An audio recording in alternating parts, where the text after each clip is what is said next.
ముందే చాలా చెరువులకు జనరల్గా ఫైనల్ చేసి మ్యాక్సిమం ఫ్లడ్ లెవెల్ అది డిసైడ్ చేయరు. కానీ ఈ పర్టికులర్ చెరువు పవన్ కళ్యాణ్ గారు ల్యాండ్ కొనుక్కున్నది కోడికుంట అనే చెరువు, సర్వే నంబర్ 706. దీంట్లో మొత్తం ఫైనల్ నోటిఫికేషన్ వచ్చింది. ఏ 10 ఎకరాలు అయితే ఆయన కొనుక్కున్నాడో అది శిఖం భూమి అని ఫైనల్ నోటిఫికేషన్లో ఇరిగేషన్ డిపార్ట్మెంట్ చెప్పి ఉన్నది.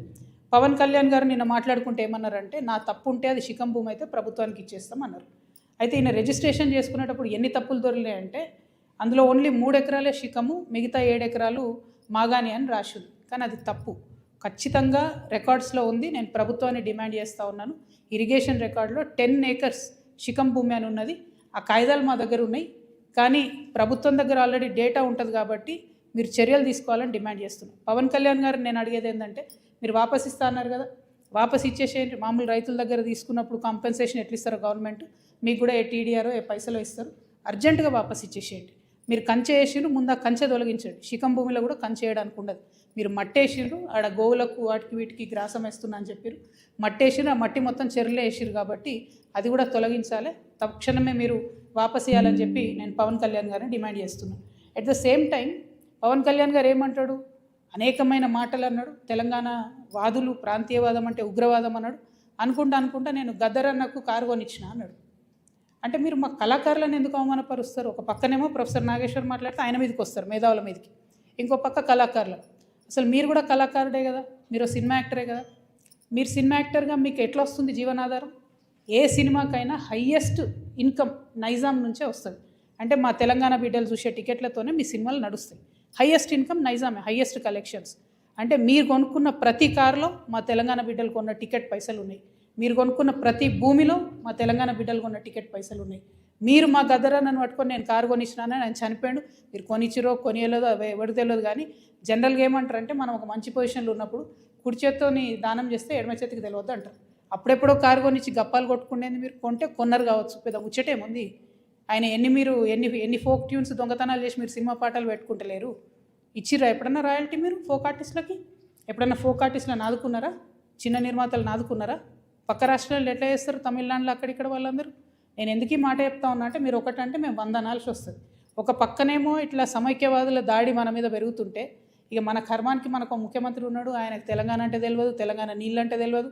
మేము ఎంటబడి కొట్లాడి మా పార్టీ పెట్టినాక కరెక్ట్ వారం లోపల పాలమూరు రంగారెడ్డిలో పెద్ద సభ పెట్టి, మన నీళ్ళు పోతున్నాయో మొత్తం ఎత్తుకపోతున్నారు ఆంధ్రోళ్ళు, మీరు ఏమైనా చేయండి అని లొల్లి పెడితే, నిన్న ముఖ్యమంత్రి గారు పోయి 2 రోజులు ఫస్ట్ టైం పాలమూరు బిడ్డ అయి ఉండి 30 నెలల నుంచి ఆయనకు తీరిక దొరకలేదట. నిన్న ఫస్ట్ టైం పోయి పాలమూరు ప్రాజెక్టుల మీద రివ్యూ చేసి ఏం మాట్లాడతాడు ఆయన?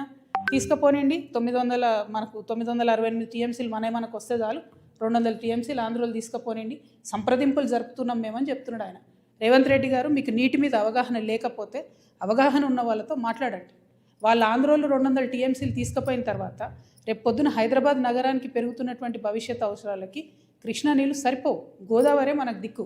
నేను రేవంత్ రెడ్డి గారిని డిమాండ్ చేస్తూ ఉన్నా, మీరు కనుక బనకచెర్ల ప్రాజెక్టు కానీ ఇంకో ప్రాజెక్టు కానీ వాళ్ళు 200 టీఎంసీలు తీసుకుపోండి అంటే, గోదావరిలో మనకు అడగండి అదనంగా 200 టీఎంసీలు. ఇప్పుడు 968 మనకు హక్కుభుక్తంగా ఉంది. 968 + 200 అడగండి. మీరు అడిగేంతవరకు మీరు బనకచెర్ల మీటింగ్ అటెండ్ అయినా కూడా మీరు తెలంగాణకు ద్రోహం చేసిన వాళ్ళే అవుతారు. మన భవిష్యత్తు నీటి అవసరాలన్నింటినీ కూడా పాతరేసిన వాళ్ళే అవుతారు. మీరు నేను మాట్లాడుకుంటా ముఖ్యమంత్రి గారు అంటారు, అబ్కి బార్ కాంగ్రెస్ సర్కార్ అంట. కూర్చునే होता ఆఖరి బారే ఏ కాంగ్రెస్ సర్కార్, ఆఖరి బార్ కాంగ్రెస్ సర్కార్. కాంగ్రెస్ పార్టీ ఇంక 20 ఏళ్ళు తెలంగాణలో రాకుండా తెలంగాణ మీద, తెలంగాణ వాదం మీద, తెలంగాణ వనరుల మీద, తెలంగాణ భూముల మీద బందిపోట్లు పడ్డట్టు పట్టుకొని దోసుకొని తింటా ఉన్నారు మీరు, మీ కుటుంబ సభ్యులు, మీ ఎమ్మెల్యేలు. నిజంగా ఘోరం ఏంటంటే, ఈ దోపిడీకి అప్పుడు బీఆర్ఎస్ పార్టీలో దారులు ధరిస్తే, కిటికీలు ధరిస్తే, ఇప్పుడు వీళ్ళు తలుపులు తెరిచి ఏకంగా దోసుకొని పోతున్నారు. అప్పుడు కేటీఆర్ పాలనే నడిచింది, ఇప్పుడు కేటీఆర్ పాలన నడుస్తుంది. అప్పుడు కేటీఆర్ అంటే ఏంటంటే కేసీఆర్ గారు, తన్నీర్ హరీష్ రావు గారు, రామారావు గారు. ఇప్పుడు కేటీఆర్ అంటే ఏంటంటే కొండలరెడ్డి, తిరుపతి రెడ్డి, రేవంత్ రెడ్డి. ఇప్పుడు సేమ్ పరిపాలన నడుస్తుంది తప్పితే వేరే ఏం మారలేదు. దోపిడీ మారలేదు, పెరిగింది, రాచబాట పట్టింది దోపిడీ. ఈ 1,00,000 కోట్ల కాంగ్రెస్ దోపిడీని ఖచ్చితంగా ఆపుతాం. ఆ 1,00,000 కోట్ల తెలంగాణ భూమిని కాపాడుకొని తీరుతాం. ఎట్లయితే వెలుగుమట్లలో పేద ప్రజల భూములు కాపాడినామో అట్లనే తెలంగాణ వ్యాప్తంగా ఉన్నటువంటి అన్ని జిల్లాల్లో మీ దోపిడీని గమనిస్తున్నాం. ఎవరు గమనిస్తలేరు అనుకోవద్దు. ఖచ్చితంగా మా వనరులను మేము కాపాడుకుంటాం. సీరియల్ లెక్క ఈ 1,00,000 కోట్లు ఎక్కడెక్కడ దోపిడీ చేస్తారో చెప్తా నేను. ఇవాళ ఈ లేక్ను మళ్ళీ ఒకసారి చూపించాలి దయచేసి. Thank you. జై తెలంగాణ. 2014లో పవన్ కళ్యాణ్ భూములు కొనుక్కున్నారు, కానీ వివాదం ఇప్పుడు అవుతుంది. అంటే 12 ఏళ్లలో ఎందుకు దీన్ని చర్చించలేకపోయారు, ఎందుకు అడగలేకపోయారు? 1 సెకండ్, ఇది ఒక్కటి చెప్పేసి కనబడుతుందా క్లారిటీ?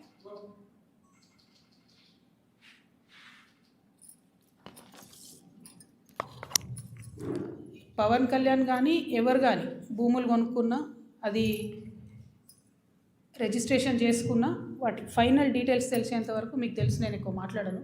నేను ఈ వివాదం వచ్చిన తర్వాత పర్టికులర్లీ పవన్ కళ్యాణ్ భూమి గురించి వాస్తవానికి నేను మాట్లాడలేదు. చాలామంది తెలంగాణ వాదులు తీసి ఇంటర్నెట్లో పెట్టిన తర్వాత అది ఏంది అని నేను డీటెయిల్గా తీసుకుంటే ఆ డీటెయిల్స్లో వచ్చింది ఏంటి అంటే అన్ని లేక్స్ లాగా కాకుండా ఈ లేక్కి ఫైనలైజేషన్ అయిన తర్వాత వారు కొనుక్కున్న 10 ఎకరాలు కూడా శిఖం భూమి అని తెలుస్తుంది. కాబట్టి ఆయన్నే అన్నారు కదా, శిఖం భూమి అని తెలిస్తే వాపస్ ఇస్తాను, వాపస్ ఇవ్వమని మేము డిమాండ్ చేస్తున్నాం అంతే. ఏమా తెలంగాణ ఇది బరాబర్ మా జాగిరే కదా, తెలంగాణ ప్రజల జాగిరే కదా. పవన్ కళ్యాణ్ జాగిర్ అయితే కాదు కదా, పవన్ కళ్యాణ్ వాళ్ళ ఫోర్ ఫాదర్స్ జాగిర్ కాదు కదా, మా జాగిరే కదా. మేము కదా కొట్లాడింది తెలంగాణ కోసం. ఇట్లాంటి వాళ్ళందరినీ ఎదిరించి కొట్లాడినాం కదా. పవన్ కళ్యాణ్ అయితేంది, వాళ్ళ అన్న అయితేంది, మొత్తం వాళ్ళ ఆంధ్ర సంతతంతా వచ్చి కొట్లాడితే కూడా తెలంగాణ బిడ్డలు ఏదో చిన్న చీమలైన పెద్ద పామును బట్టి సంపుతాయన్నట్టుగా అంత పెద్ద ఆంధ్ర విషకూరల నుంచి తెలంగాణను బయటికి తెచ్చుకున్నాం కదా. ఏం ఊరుకోము, అంటే కొట్లాడినాం, మేము కడుపు కట్టుకొని కొట్లాడినాం కాబట్టి మాకు ఖచ్చితంగా కోపం వస్తుంది, ఖచ్చితంగా ఆవేశం ఉంటుంది. ఇక్కడ మీరు వచ్చి రాజకీయాలు చేస్తామంటే మాత్రం ప్రజలు ఓడిస్తారు ఖచ్చితంగా. ఇప్పుడు రాజ్యాంగం చెప్పింది కాబట్టి ఎవరైనా ఎక్కడన్నా పోటీ చేయొచ్చు అనేదానికి ఇబ్బంది ఏం లేదు. కానీ నైతికత అనేది ఒకటి ఉంటుంది. మీ వల్లనే సావగొట్టబడి, మా వనరులు దోచుకోబడి, మా సంస్కృతి మరుగున పడిపోయి, మేము ఇబ్బంది పడి 1200 మంది అమరవీరులు చచ్చిపోతే నువ్వు ఇక్కడ వచ్చి రాజకీయం చేస్తా అంటే మరి మేము తెచ్చుకునేది ఎందుకు తెలంగాణ? మేము చూసుకుంటే ఎందుకు ఊరుకుంటాం? టెక్నికల్గా నువ్వు 100 పనులు చేయొచ్చు, కానీ మారాలిటీ ఉండదా లైఫ్లో? నైతికత ఉండదా? చాలా పెద్ద నైతిక విలువలు చెప్పేటటువంటి మనిషి వద్దు ముర్రో అంటే ఈ వన్ సైడ్ లవ్ నాయన మాకు అర్థమైతే లేదు. వద్దు బాబు, మీ ఆంధ్రాలో మీరు ఏమైనా చూసుకోండి అంటే ఈ గోలేంది, మీద వచ్చి యాసిడ్ వస్తా అన్నట్టు ఈ బలవంతము లవ్ ఏంది నాకు అర్థమైతే లేదు. అక్కడ కట్టుకోండి కదా క్యాపిటల్, ఆడ పడవలు వేసుకొని పోయే పరిస్థితి ఉంది, ఆడ కట్టుకోండి. అక్కడ ప్రజలను బాగా చూసుకోండి, అక్కడ ప్రజలకు హెల్ప్ చేయండి, అక్కడ పేద ప్రజలకు పనులు చేయండి. అవన్నీ సైట్ వచ్చి మా మీద పడి ఎందుకు? ఇక్కడ లేరా మా నాయకులు? మస్తు మంది ఉన్నారు కదా. మేమే ఎవరెవరం గెలుస్తాం, మేమే ఎవరెవరం చేసుకుంటాం. మా వాళ్ళు చేయగలిగినంత మేము చేసుకుంటాం, మేము బాగుపడతాం. Thank you.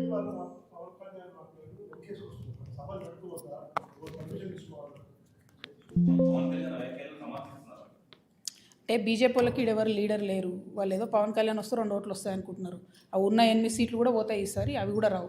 ఎందుకంటే తెలంగాణ ప్రజలు గమనిస్తున్నారు బీజేపీ వాళ్ళు ఏం చేస్తున్నారు అన్నది. వడ్లు ఈడ 75 లక్షల క్వింటాళ్ళు కొనాలి అని సీఎం గారు అంటారు. పంజాబ్లో 100% పండిన గోధుమలన్నీ కేంద్ర ప్రభుత్వం కొంటుంది. మరి 8 మంది ఎంపీలు పోయి అడగొచ్చు కదా, ఇక్కడ 100% మాకు మనకెందుకు 38% కొనాలి? మరి ఆ మాట ఎందుకు మాట్లాడరు? పవన్ కళ్యాణ్ తర్వాత సంగతి. ముందు అసలు మన ప్రజల కష్టాలలో బీజేపీ పాత్ర ఎక్కడు? బీజేపీ ఏం మాట్లాడుతుంది?